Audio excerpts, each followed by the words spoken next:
Hey guys, okay, so apparently yesterday my video cut off and I kind of don't remember what I was saying, and I also think that during the day today my opinion kind of changed because I had lunch with a really good friend, and she told me that there are good Muslim boys out there.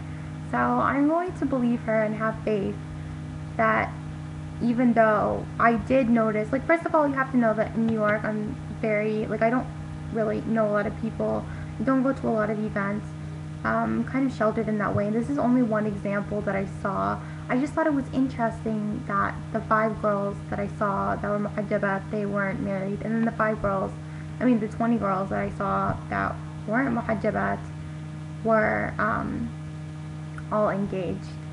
I also just want to make a statement that if you don't wear a scarf, I'm not calling you bad in any way. I just think that everyone has their own opinions, and everyone has their own morals, and if that's your moral, then go ahead. Like today, for example, I was having a discussion with my dad about my hijab, and I was telling him, I want to be the kind of girl that shows the world that I am not oppressed and that I have fun with my hijabs, and maybe later in the week I'll give a hijab tutorial because I've been exploring myself and exploring the different ways that I could do hijab. And like, if you see me, you'll see that I put big flower headbands. I can now make flowers from my hijab. I put pearls sometimes in them. Today my hijab had like pearls in the little twirly thingy that I did on top, and because to me hijab is like a crown, I should wear it like a crown.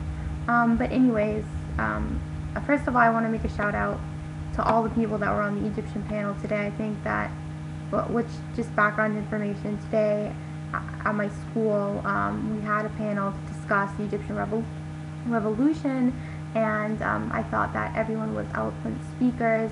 We were all well prepared, and I was honored to hear that when I speak politically, and like I warrant my opinions, I kind of sound like my dad. Which, if you've heard my lecture, like if you've heard my dad give talks, like he's this amazing speaker, and like he really, like, go to a Jummah Friday prayer and just listen to my dad talk. You'll be blown away. But today I wanted to discuss something that I had encountered previously. I was having a conversation with a friend at my school, and we were having a discussion about, Islam and Christianity, and she was telling me some problems that she had with Islam, and she brought up the dreaded ayah and surat nisa. I don't know if you know what ayah I'm talking about, and I really don't like referring to it as the dreaded ayah, but the reason why I'm calling it this is because a lot of people, when they make comments about Islam and the quote-unquote injustice of women, they like to say that in the Quran it's permitted to hit women, okay? And I really hate this, that people use this argument, and I decided to take it upon myself to research this and try and really understand the context of it, because I don't promote this idea of beating women, and I'm not going to wear hijab, or I'm not going to support something that I don't believe is right. So I actually made a quranic discovery that I thought it was miraculous, and I talked to my dad about it, and I was like, Baba, is my discovery legitimate? What do you think about it? And my dad's really knowledgeable. Like, just go talk to him about the Quran. Like, he's not one of those people that's like, I'm a hafiz. My dad's not a hafiz, but he knows how to use Quranic ayah in conversation, and it'll really blow you away if you just, talk to him. So I like discussing these things, and I know that Islam promotes this idea of thinking and questioning your religion, and that's how I was raised. Like, my dad always said, if you have a problem with Islam, go research it, go question it, come talk to me about it, use the resources or whatnot. So here's the Quran that I'm using. It's a big golden book. Where is the, I don't know if you guys can see this, Ahmed Zaki Hamad. Okay, so apparently my dad knows this guy, and my dad knows like everyone. Like, I think that if we moved to Nevada, my dad would know someone there. If we moved to California, my dad would know someone there. It's just like, I know a lot of people. But anyway, so this is why I trust this source, because my family knows the person that wrote this book, and these translations, like, my dad knows that this guy is a good Muslim, and so I trust these translations. of the Quran. So first of all, let's go to the ayah. Well, no, let's not go to the ayah. Let me just explain to you my discoveries on the computer before I go to these ayahs. So what I did is I looked up the ayah that discusses the quote-unquote hitting of women, and I noticed how Allah uses the word, like in the translation sense. I guess, like, if you want to go look up the Arabic version, you can. And I know that this copy has an Arabic version. But anyway, so I went to go, and I noticed that, look up this ayah, and I noticed that Allah uses the word strike. Okay, which really, honestly, first I was like, why in the translation is the word strike here? It was really bothering me, and I just kept thinking about it over and over and over again. And then a revelation, alhamdulillah, came to me. Like, I was like, yes, I got it. So in the Quran, Allah also uses the word strike when he talks about Musa alayhi salam striking the ground to split the ocean apart, you know, when they were going to cross the water to get away from Pharaoh, and then the water came over them and it drowned them away. And this is what we believe in Islam, right? But he uses the word strike, and in this context the word strike is used to mean split apart, right? So in relationships, when you get into a fight with someone, or like in general, like if you're friends with someone, you get into a fight with them, you want space from them, you split away from them. See where I'm going with this? To me, my translation of it, or when I'm going to explain this to people, I'm not going to say that Allah is saying that he like to hit a woman. And he's saying to split away from her, to go away from her, okay?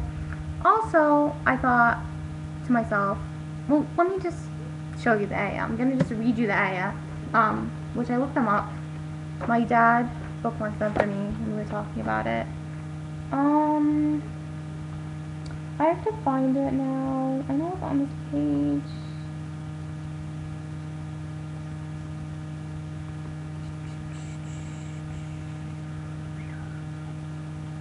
Okay, so it's chapter 26, ayah 63. So it says, so we revealed to Moses, strike the sea with your staff. Thus the sea split, so that each part was like a great mountain. Okay? And we go back to surat nisa, which is chapter 4. It's a really long surah. Like, you memorize that, you go, person. I've only memorized one big surah, Surat al-Isra. I did that by myself because I was really embarrassed by the amount of Quranic knowledge that I have. Like, man, all I know is Qul Huwallahu Ahad and, like, you know, those famous 3. I need to expand my Quranic knowledge. So where could this ayah be? Oh, it's like 34. It's ayah 34, I remember it. Okay. So, I noticed some other things, but I'm just going to read it to you. Okay, and should they persist, strike them. Split away from them. Like, seriously, it's perfect. Like, I don't understand how people can now say that Allah is condoning this. Anyway, so then I was, like, looking at the other parts of the ayahs, and I noticed some other really cool things. Like, the way that there's a balance in the Quran between the ayahs. Like, when Allah says that a man has to do something, he also says that a woman has to do something, and I bookmarked them.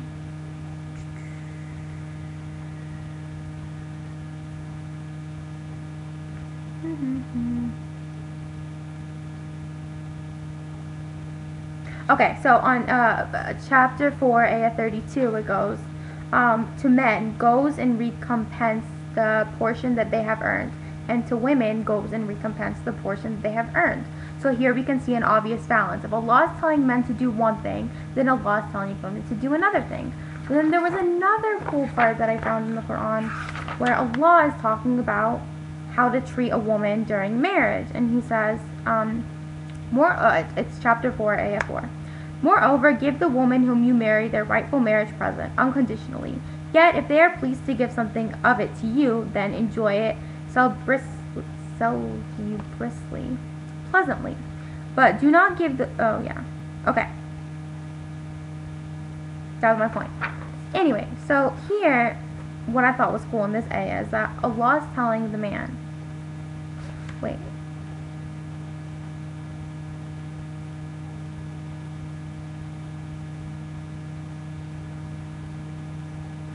Yeah, okay, sorry. Basically, he's telling the man, like, you treat the women with utmost respect, and if you're lucky, then the woman can give you a present too, but they don't have to. And how awesome is that? Like, like, I have this opinion yesterday that in Islam, like, the men have all the power, whatever, but I see that there's a balance now, and I also see that if Islam is done correctly, you can, like, it could be good, it could be beneficial. Not that I was saying Islam was, like, bad in the beginning, but I obviously, I doubted the way that men and women, especially in this generation, were treating each other. And, like, here, I always go to the Quran, like, always go to the Quran. There was something that I learned a couple of months ago. I was discussing a hadith with my dad, and I was like, so Baba, like, Cain and Abel, let's talk about that story, because we all know that the story is, like, you think of religion, you think of Cain and Abel, right? So I was like, let's go back in the Quran and look at this ayah, because, like, I was avoiding homework, and, like, I had a writer's block or something. Anyway, so we went back and looked at this, and I noticed a couple of things. Like, first of all, the name Cain and Abel are never mentioned. So we only know that their names are Cain and Abel from hadith. We don't know it specifically from the Quran. Second of all, this notion that Cain and Abel got into a fight because over women is not in the Quran whatsoever. And honestly, I think that the way that people use this, like, they got into a fight over women, is just to say that women are the cause of all evil and whatnot. Like, okay, if you watch that movie, the box, or yeah, the box with, like, Carmen Diaz, there's a theme in that movie that the woman, if you notice, the woman always presses the button. The woman always persuades the man. So here, Allah is never making that statement. The woman is, influencing this fight between men that causes the first murder. That's not in the Quran. The main point in the Quran is that this is the first murder. You're not supposed to murder. And if someone does die, these are the burial rituals that you should do. And I'm not quite sure where in the Quran this story is. I can ask my dad and tell you tomorrow, but honestly, we all know the story. And, like, you can go look it up if you want. Go question my ideas. But I thought this was really interesting. And I have other topics to talk about maybe tomorrow. So I'm not going to make, like, 10,000 videos. I'm probably going to make one about writer's block, because I have 2 more chapters left in my book that I am now writing, my 3rd one. And I don't know what to do about that, so if you guys have opinions, you can help me on that. Also, I was talking to my dad and my mom, and they were like, Mariam, why don't you go to prom? And I was like, is this some sort of psychological trick? Like, what Arab parents are like, oh, you can go to prom? If I do go to prom, what am I going to do here? Like, kids are dirty nowadays, and I don't want to be involved in that. But then it's like, I'm dumb for not taking the opportunity of going to prom. So I want to know your opinions on that, and also I kind of want to get into the Egypt thing in more detail, because I'm kind of on fire of my opinion. Like, I thought that today was very cathartic speaking about it, and shout out to all those people that were there on the panel. I'm really impressed, and I'm really proud of you. And I'm afraid that this video is going to cut off, so I'm going to stop speaking. But I hope you enjoyed my little discovery. Thanks, guys.